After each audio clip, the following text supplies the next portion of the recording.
खुलुमबाय लोगोफोर आंनि रिंखां बर' इउट्यूब चेनेलाव नोंथांमोनखौ आरोबाव फिन खेबसे बराय हरबाय। आं दिनै नोंथांमोननि गेजेराव मोनसे नास्ता बानायगोन। नोंथांमोना थाम्बनेल नायनानै मिन्थिबायनो जानांगौ। बिदिबा लोगोफोर आं बोरै बानायदों आंनि भिडिअखौ नायलांबाय थादो अननानै। थुदो बिदिब्ला आं स्टार्ट खालामो। नै आङो बेवहाय रुनानै लादो आलु एखे साइजनिनो मोननै दरनै। दा आं बेखौ बेजों हनानै लाग्रोगोन आरो हना लाग्रोनोसै। रुनानै लाबाय बिदि हना लायोबा माबाबा सिफ्लिबा रग' रग' थाया आरो बेनिखायनो बिदि हना लाग्रोयो। बिदि हना लाबाय फिसा फिसा मिजि मिजि सामब्रामखौ हाना लाबाय। बेखौ आं बेयाव होनोसै। सामब्राम बेयो सामब्राम गुफुर बेखौबो आं देनानै लाखाबाय मोदोमनो थाखाय। ओमफ्राय नैबेयो फानलुखौबो होबाय। उनाव आं नैबेयो संख्रि होनोसै। संख्रिखौ नांगौ जखानि होबानो जाबाय। संख्रि होबाय आं बेयाव हालदै होबाय। बेनि थाखाय देना दोननाय लं इलाइसि दालचिनि बे मस्लाफोरखौबो एसे होबाय आङो।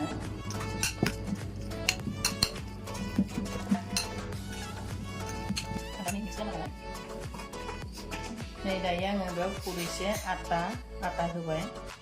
आटाखौ आं आरो एसे होनोसै।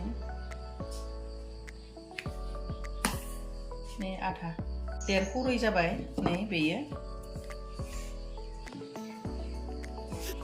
Baking powder. दा बेखौ मोजां आखाइजोंनो गलायना लाग्रोनोसै आङो। आखाइजों गलायनोसै आङो।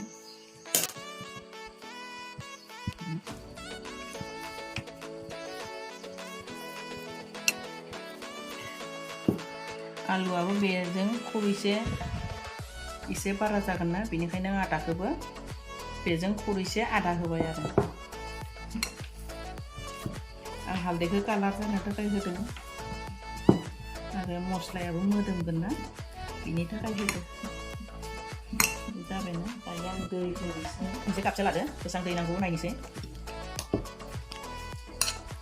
दैजों गलायनोसै नोङो।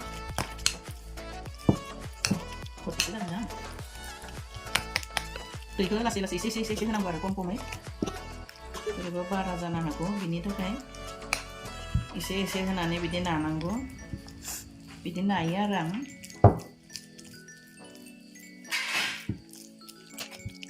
जाहाथे आटाया लदा लदि जाया बिनि थाखाय मोजां बिदि नाग्लिना लायो आं।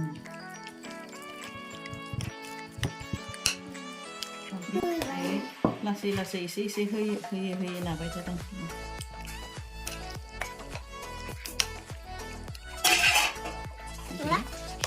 एसे होनानै नायो, माबाबाय थायो आरो आं गलायबाय थायो। बांद्राय खनसेयावनो बुरजा होना लाबा दैया बारा जागोन ना, बेनि थाखाय लासै आरो एसे होबावनोसै आं दैखौ। दुन्दियाखौ आं बेयाव होनोसै आरो मोदोमनो थाखाय आं बे दुन्दियाखौबो होबाय। होनानै दुन्दियाखौ होनानै दा नै आं मोजां आरोबाव मिक्स खालामबावनोसै।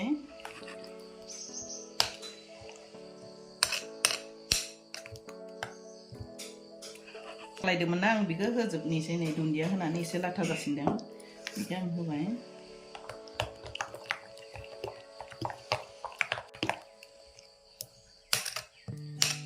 माने आटाखौ नायाब्लानो आरो बेलियाब्लानो थाबनो बानायनो हानाय बेबो मोनसे नास्ता।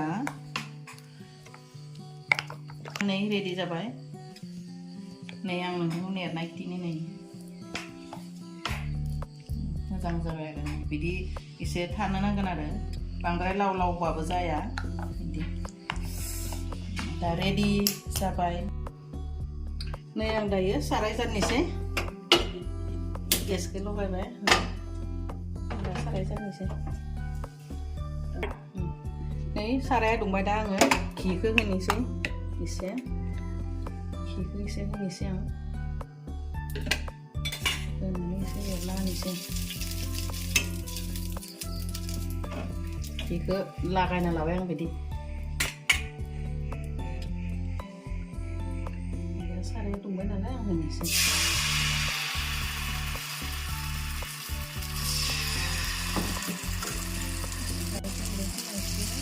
होनोसै आरो गुवार खालामना लानोसै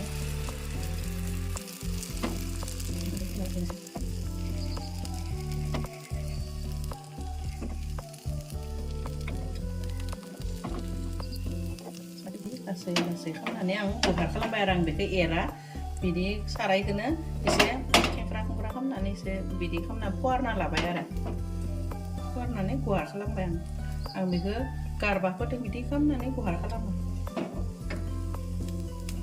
दा नै आं एसे एसे ओरै एरना होनोसै आरो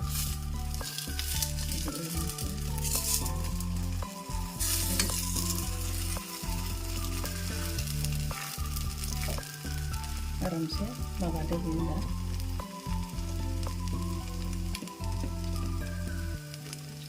आं दा घिखौ ओरैनो एसे होनानैसो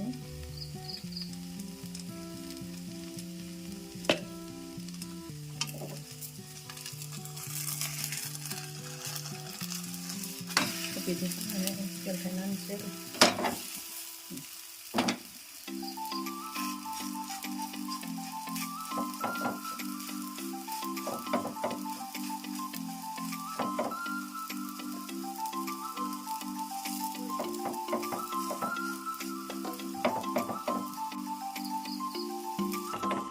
ओरै बेलथायलायनोसै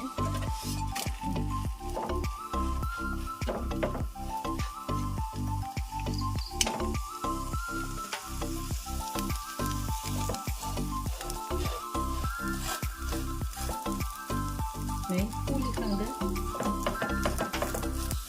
मोजां फुलिदों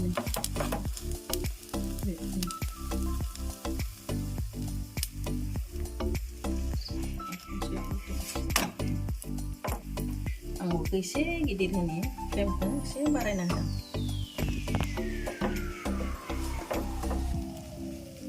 बेखौ गोसोम नुदों नाथाय बे खामाखै दै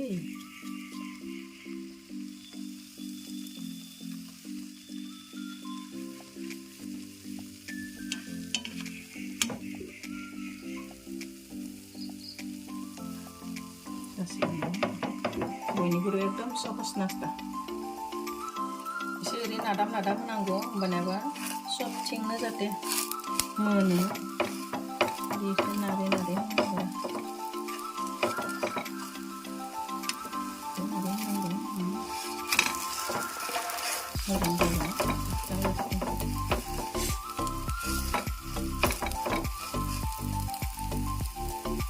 दायो जाबाय आरामसे थिखांनोसै आं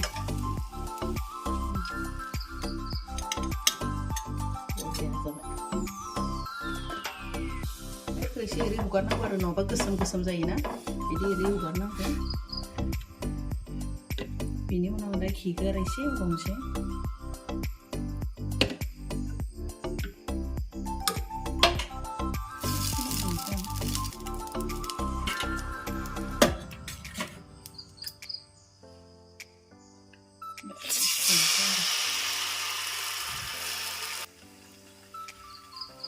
गुवारबो बानाय जायो बे जिं जिंनिफ्राय ओरै आराम मोनबोयो आरो बिदि ओरै आराम मोनबोयो नै मोनबोदों नै दा बे दैया रानजोबबानो गोरान जाबानो उल्टाय जायो आरो उल्टायना होनो हायो रानखांबाय आरो गिसि गिसिया दानियाबा आं घिखौ ओरैनो जास्ट थुबसे थुबनै बिदि होनानै दा बेलथायना होनोसै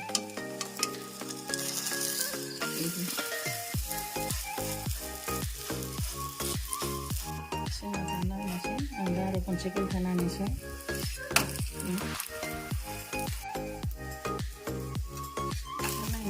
बास बरिया दांनोसै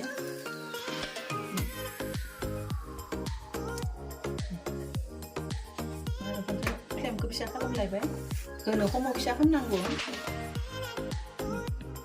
एसे घि होनायबाय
नानाय नङा नालाय गारबादों होनाय ओमफ्राय माबा एसे खायला खायथा बायदि जादों खिन्थु खायलाब जाबाबो जेबो नङा जानो खिन्थु बिराद टेस्टि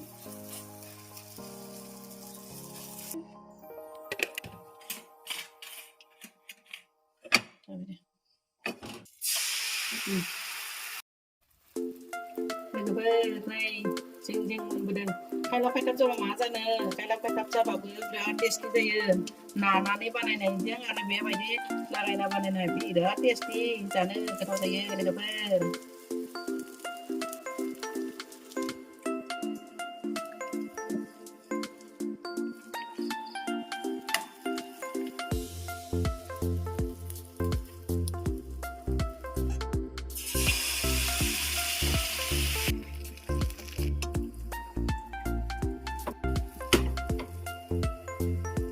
बानायनाया थावाबा मोजां जायो आंना बे एसे गोथौना गोथौखाय एसे एरखांनो उसुबिदा मोनदों आङो तावायाव बिराद मोजां जायो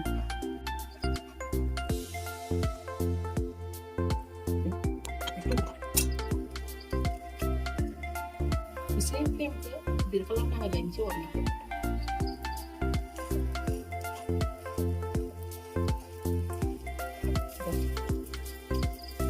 एकदम दाउदैनि अमलेट बायदिनो जायो ना जानो तेलबादि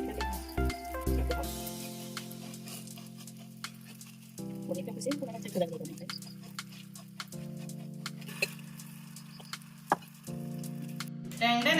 नै लोगोफोर आंनि आलुजों आटाजों मिक्स खालामनानै बानायनाय आलु परथा बयनिख्रुइबो सहज माने नानोबो नाङा मासे आखाइजोंबो सिखुलिनो नाङा माने गारबाजोंनो गलायनानै बानायनाय नै आलु परथा बे लास्टनि नै जा मोजां जादों आलु परथा बे माने गेब्लेया नै नै नै बिदि सेख्रबबाबो गेब्लेया नै आराम बिराद मोजां जानो जेबो भाजिबो नांलायलाया बिदि गोजायैनो जानो हायो बिराद गोथाव सोरनोबा माने होनोब्लाबो जाहोनोब्लाबो बा गथ'फोरनि स्कुलाव टिफिन हरनोब्लाबो हायो एकदम बयनिख्रुइबो सहज फाटाफाट जानाय माने आलुनि परथा जेबो सबजि तबजि नाङा बिराद मोजां आरो जानो लोगोफोर नै आं दहाय देर खुरै लानानै बानायदोंमोन ना बेयावहाय आङो 8 खान दङ आरो आंना फिसालाया बानायबाय थानायावनो